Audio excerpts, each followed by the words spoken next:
माननीय अध्यक्ष महोदय, आज मैं भगवान की कृपा से दिल्ली के और देश के करोड़ों लोगों के आशीर्वाद से आप लोगों के बीच में जेल से छूट के आया हूँ। उन सब लोगों का मैं तहे दिल से शुक्रिया अदा करता हूँ, भगवान का शुक्रिया अदा करता हूँ। मैं हमेशा कहता हूँ, मैं जानता हूँ मेरे विपक्ष के साथी मुझे यहाँ देख के, मनीष सिसोदिया के देख के दुखी तो हो रहे होंगे।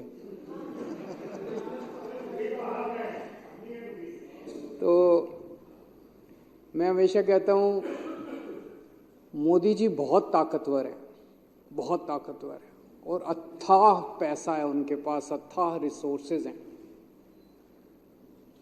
पर मोदी भगवान नहीं है।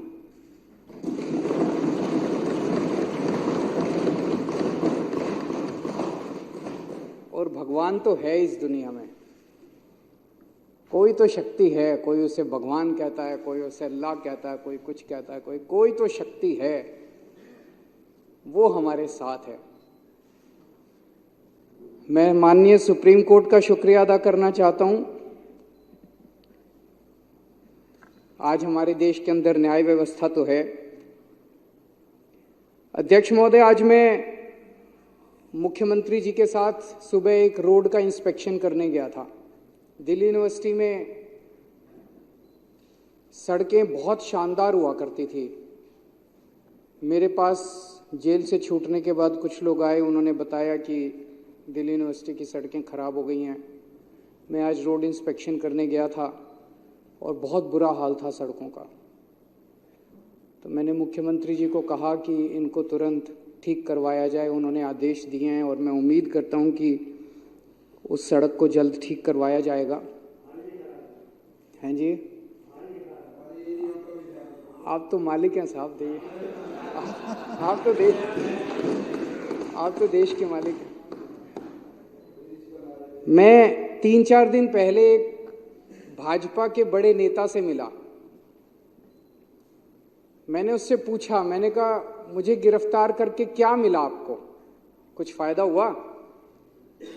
बोले आपके पीछे से हमने पूरी दिल्ली सरकार डिरेल कर दी, हमने आपके पीछे से दिल्ली ठप कर दी। बड़ा खुश हो रहा था।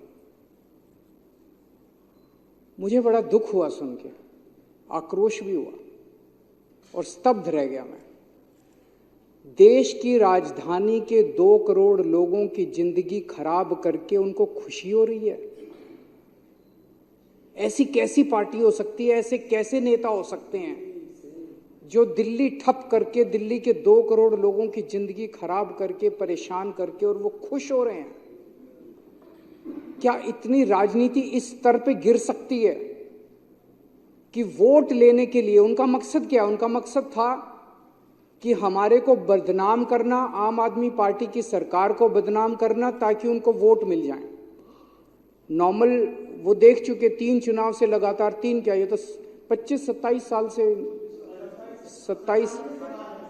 97 से बाहर हैं, तो 23 और 4 27 साल से वनवास है। 27 साल से इनको दिल्ली की जनता वोट नहीं दे रही। अब ये दिल्ली की जनता को परेशान करके वोट लेना चाहते हैं। अरे आपके पास तो केंद्र सरकार है यार, केंद्र सरकार के पास अथाह पैसा है। केजरीवाल 500 मोहल्ला क्लिनिक बनाता है, आप 5000 मोहल्ला क्लिनिक बनाओ ना दिल्ली में, कौन मना कर रहा है? ये मनीष सिसोदिया ने 700 स्कूल बनाए, आप 7000 स्कूल बनाओ ना दिल्ली में, कोई हमको पूछेगा ही नहीं। आज 500 मोहल्ला क्लिनिक अगर मैंने बनाए, आप उन 500 मोहल्ला क्लिनिक की दवाइयां बंद करके केजरीवाल को बदनाम करके वोट लेना चाहते हो, ये गलत बात है। ये जनता भी देख रही है, सब साफ हो जाता है जनता के सामने। आपको लगता है आप ही होशियार हो, जनता बड़ी सियानी है, जनता देखती है, जनता चुप रहती है। वोट वाले दिन जब बटन दबाने जाती है तब जनता अपना गुस्सा जाए।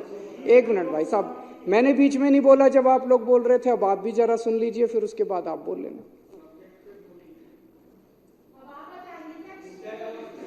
तो काम रोकने से काम रोकने से, काम खराब करने से जनता वोट नहीं देगी। काम करने से, अच्छा काम करने से जनता वोट देगी। अच्छा काम करो।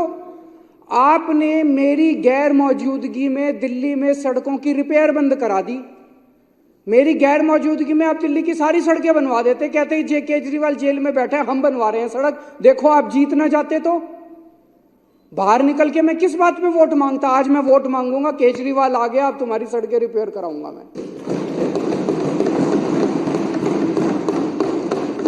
ले आते 5,000 करोड़ रुपए मोदी जी से, केंद्र सरकार से, सारा पैसा तो आपके पास है। 5,000 करोड़ रुपए में नई नई सड़कें बनवा देते, सारी एमसीडी की सड़कें रिपेयर करा देते, सारी दिल्ली सरकार की रिपेयर करा देते। हमारे पास कुछ काम ही नहीं बचता, आप ही आप होते। लेकिन आपकी तो पूरी की पूरी मेंटालिटी नेगेटिव है। इसके काम रोको, इसको ईडी भेज दो, इसको सीबीआई भेज दो, इसको जेल भेज दो। अरे कभी कभी थोड़ा भगवान के सामने बैठ के हाथ जोड़ के शांति से भी सोचा करो। हमें बस इन्होंने बस मार्शल हटा दिए मेरे पीछे से, बताओ कोई अच्छी काम करा?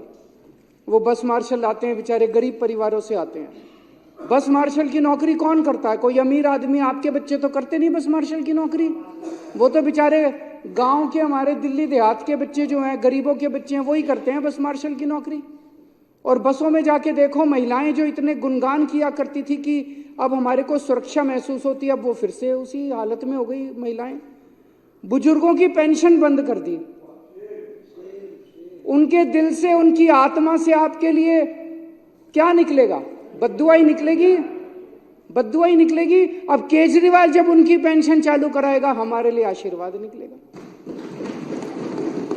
तीर्थ यात्रा बंद कर दी, बताओ, तीर्थ यात्रा बंद कर दी। हम बुजुर्गों को रामेश्वरम ले जाते थे, पुरी ले जाते थे, शिरडी बाबा ले जाते थे, हरिद्वार ऋषिकेश ले जाते थे, वैष्णो देवी ले जाते थे, कितनी जगह ले जाते थे। उनकी तीर्थ यात्रा बंद कर दी आप लोगों ने। यार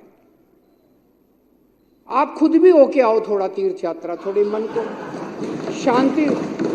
मेरी अध्यक्ष महोदय से निवेदन है, विपक्ष के साथियों के लिए तीर्थ यात्रा का आयोजन करें। उनको थोड़ी, अभी जैसे सौरभ बता रहा था, पेड़ काट दिए हमारे पीछे से। मैं जब जेल गया, इन्होंने पीछे से पेड़ काट दिए। बताओ दिल्ली के प्रदूषण।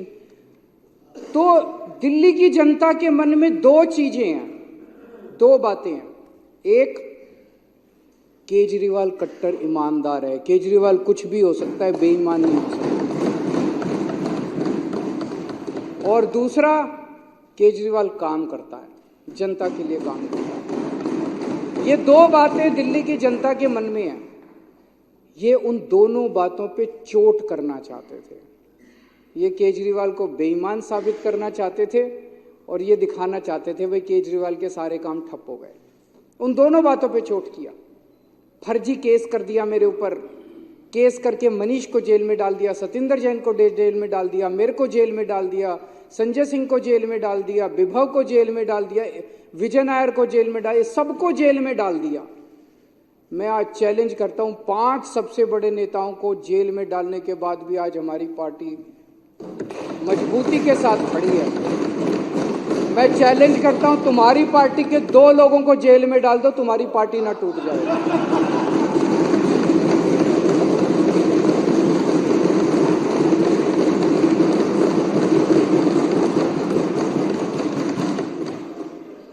और इन्होंने ऐसा कानून लगाया मेरे ऊपर जिसमें बेल भी नहीं मिलती। ऐसा कानून, इतना सख्त कानून लगाया, बेल भी नहीं। उसके बावजूद माननीय सुप्रीम कोर्ट ने मुझे बेल दे दी, मनीष सिसोदिया जी को बेल दे दी और आज हम यहां बैठे हैं। जब मैं जेल से निकला, मैंने इस्तीफा दे दिया। किसी ने मांगा नहीं था, मैंने खुद ब खुद इस्तीफा दे दिया। और मैंने दिल्ली की जनता को बोला है, अगर आपको लगता है केजरीवाल ईमानदार है तो मेरे को वोट देना, वरना वोट मत देना। मैं दिल्ली में घूम रहा हूं अध्यक्ष महोदय, एक बच्चा, एक आदमी, इनके कट्टर बीजेपी वाले, आरएसएस वाले भी ये नहीं कहते कि केजरीवाल बेईमान है, कोई नहीं कहता। तो इनके सारे हथकंडे फेल हो गए केजरीवाल को बेईमान साबित करने के लिए। दूसरा, ये साबित करना चाहते थे केजरीवाल के काम ठप हो गए। मैं दिल्ली की जनता को कहना चाहता हूं, आपका बेटा आ गया, आपका भाई आ गया। इन्होंने जितने काम ठप करे हैं, सारे काम दोबारा शुरू कराऊंगा, एक एक काम शुरू कराऊंगा, जो करना पड़ेगा वो करूंगा, जैसे करना पड़ेगा करूंगा। दिल्ली की जनता को परेशान नहीं होने दूंगा, मैं काम ठप नहीं होने दूंगा। लोग कहते हैं जेल जाने से नुकसान हुआ, जरूर हुआ, मैं मानता हूं जेल जाने से बहुत नुकसान हुआ, पर केजरीवाल का नुकसान नहीं हुआ, मनीष सिसोदिया का नुकसान नहीं हुआ, दिल्ली के 2 करोड़ लोगों का नुकसान हुआ। आज जब घर से निकलते हैं अपनी गाड़ी लेके या कैसे भी, वो टूटी हुई सड़कों के ऊपर उनकी गाड़ी ऊपर नीचे होती है, प्रदूषण होता है उसकी वजह से। आज जगह जगह सीवर ओवरफ्लो कर रहे हैं, बस मार्शल हटा दिए इन लोगों ने। दवाइयाँ, मैं बात कर रहा था, टेस्ट बंद कर दिए। बताओ, अस्पतालों में टेस्ट बंद कर दिए यार, तुम लोगों ने दवाइयाँ बंद कर दी अस्पतालों के अंदर। ये सब ठीक नहीं है, ये सब ठीक नहीं है, अच्छी बात नहीं है। थोड़ा भगवान से डरो। अभिमान, किस रावण का भी अभिमान नहीं टिका था। मैंने अंदर गीता और रामायण बहुत पढ़ी, और उसी का मैं आपसे हाथ जोड़ के पूरी विनम्रता से कह रहा हूं, अभिमान मत करो, अहंकार मत करो। अहंकार टिकता नहीं है, किसी का नहीं टिकता, इतिहास में किसी का अहंकार नहीं टिका। आप भी थोड़ा भगवान से डरो। अब चुनाव में जनता जवाब देगी कि केजरीवाल चोर है या केजरीवाल को जेल में भेजने वाले चोर हैं। जनता जवाब देगी कि जनता को काम रोकने वाले पसंद हैं कि काम करने वाला पसंद है। और अध्यक्ष महोदय, जब इतिहास लिखा जाएगा तब ये लिखा जाएगा कि एक मनीष सिसोदिया था जिसने दिल्ली के स्कूल बंद करे, उसको जेल में डाल, जिसने दिल्ली के स्कूल चालू करे और स्कूल अच्छे करे, उसको जेल में डाल दिया। एक सतिंदर जैन था जिसने दिल्ली वालों की बिजली मुफ्त करी, दिल्ली वालों के लिए मोहल्ला क्लिनिक बनाए, दवाइयाँ मुफ्त करी, उसको जेल में डाल दिया, उसके काम रोक दिए। और एक बीजेपी थी जिन्होंने सारे काम रोक दिए। जब इतिहास लिखा जाएगा तो बीजेपी के भी कारनामे लिखे जाएंगे, मनीष सिसोदिया के भी, अरविंद केजरीवाल के भी और सत्येंद्र जी के। अध्यक्ष जी, जेल से निकलने के बाद मैंने इस्तीफा दे दिया। मुझे इस्तीफा देने की कोई जरूरत नहीं थी, किसी ने, इन्होंने भी नहीं मांगा था मेरा इस्तीफा। इन्होंने तो पोस्टर लगाए थे इस्तीफा दो, मैंने जब दे दिया तो इनको ये समझ नहीं आया उन पोस्टरों का क्या करें। अब छपवाए थे, लगाने थे, अभी बता रहे हैं। मैंने इस्तीफा दे दिया। मेरी जिंदगी में 3 बार ऐसे मौके आए जब बड़े बड़े पदों से मैंने इस्तीफा दिया अपनी जिंदगी में, वॉलंटरीली, स्वैच्छिक, अपनी मर्जी से, किसी ने मांगा नहीं था। मैं इनकम टैक्स में काम किया करता था, जॉइंट कमिश्नर की पोस्ट पे था। मन में यह था कि देश के लिए कुछ करना है, समाज के लिए कुछ करना है। तो मुझे ये लगा कि जो मैं नौकरी कर रहा हूं, ये नौकरी तो और कई लोग कर लेंगे, मेरे जैसे और बहुत इनकम टैक्स में जॉइंट कमिश्नर हैं, वो लोग कर लेंगे। मुझे कुछ ऐसा करना चाहिए जो हर आदमी नहीं करता। मैंने जॉइंट कमिश्नर की नौकरी से त्यागपत्र देके और 10 साल दिल्ली की झुग्गियों के अंदर काम किया। जॉइंट कमिश्नर की नौकरी से मैंने इस्तीफा दिया था, किसी ने इस्तीफा मांगा नहीं था। और जब मैंने इस्तीफा दिया था, 2006 में इस्तीफा दिया था, वैसे तो मैं छुट्टी लेके 2000 से ही निकल गया था। उस वक्त कोई पार्टी नहीं थी, कोई आंदोलन नहीं था, और दिल्ली की झुग्गियों में जाके मैं रहने लगा था। तब ये नहीं था कि मैं मुख्यमंत्री बनूंगा या चुनाव लड़ूंगा, चुनाव लड़ने का कोई इच्छा नहीं थी। फिर 2013 में हमारी सरकार बनी और 49 दिन की सरकार के बाद अपने उसूलों पे मैंने इस्तीफा दिया था। 49 दिन के बाद, किसी ने मांगा नहीं था इस्तीफा, 49 दिन के बाद इस्तीफा दिया था। और अब तीसरी बार, अब जेल से निकलने के बाद मैंने इस्तीफा दिया है। मैं सत्ता के लिए नहीं आया, मेरे को सत्ता की जरा सी भी भूख नहीं है, मेरे को सत्ता का, पैसे का जरा सा भी लालच नहीं है। देश के लिए आए हैं, देश के लिए कुछ करने के लिए आए हैं। और दूसरी तरफ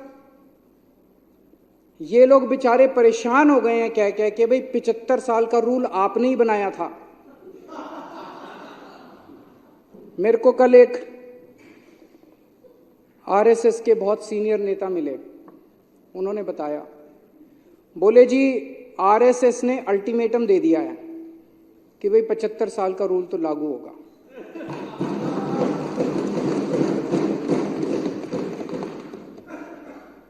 लेकिन वो मान नहीं रहे, कह रहे हैं।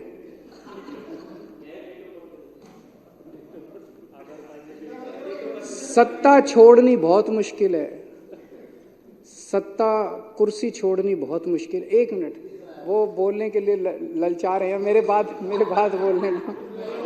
सत्ता छोड़नी अध्यक्ष महोदय बहुत मुश्किल है, सत्ता का लालच छोड़ना बहुत मुश्किल है।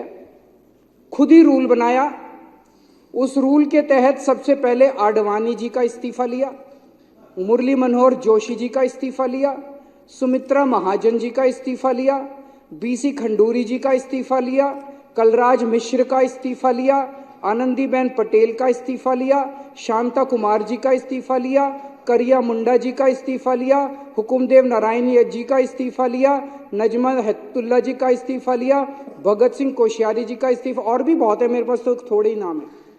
उन सब का इस्तीफा लेने के बाद जब अपना नंबर आया तो कहते हैं ये कानून मेरे पे लागू नहीं होगा। ये तो ठीक नहीं है। सबके लिए बराबर कानून होना चाहिए, नहीं होना चाहिए? मैं ये सोच रहा था कल को कोई अफसर 60 साल की उम्र होने के बाद कहे मैं तो नहीं रिटायर होता जी, कल को कोई सुप्रीम कोर्ट का जज 65 साल की उम्र होने के बाद कहे जी मैं तो रिटायर नहीं होता। व्यवस्था ही खराब हो जाएगी। ऐसी व्यवस्था कैसे चलेगी? अगर आपने अपने अंदर एक रूल बनाया, कानून बनाया, भाई 75 साल में सारे रिटायर होंगे तो सारे रिटायर होंगे, उसमें सारे आते हैं, उसमें तो सत्ता का लालच जो है, कुर्सी से चिपके रहने का, जो कहते थे परिवार नहीं है, किसके लिए पता नहीं, किसके लिए इतना लालच है उसका। तो आज आरएसएस के कार्यकर्ता घर घर में जब जाते हैं तो लोग उनसे पूछते हैं कि भाई 75 साल का रूल उनके ऊपर क्यों नहीं लागू होगा, जब सबके ऊपर लागू हो रहा है। तो मुझे ये लगता है कि जब आदमी किसी बड़े पद पे बैठे तो उसे निस्वार्थ भाव से समाज की सेवा करनी चाहिए। पद रहे ना रहे इसकी चिंता बिल्कुल नहीं करनी चाहिए। अंत में अध्यक्ष महोदय, मैं फिर से यही कहना चाहूँगा, हमारी दिल्ली बहुत खूबसूरत है, हमारे दिल्ली वाले दिल वाले हैं। हमें सबको 2-2.5 करोड़ लोगों को मिलके दिल्ली बनानी है। इसमें हर हिंदू, मुस्लिम, सिख, ईसाई सबको मिलके दिल्ली बनानी है। इसमें ब्राह्मण, यादव, जाटव, दलित, बनिए सबको मिलके बनानी है। इसमें बीजेपी वाले, कांग्रेस वाले, आम आदमी पार्टी, हम सबको मिलके बनानी है। इसमें ये काम रोकना, काम बंद करना, ये अच्छी बात नहीं है। मैं अपने सभी विपक्ष के साथियों से भी निवेदन करता हूं कि चुनाव के टाइम में चुनाव लड़ेंगे, चुनाव के बाद हमें सबको मिलके काम करना है।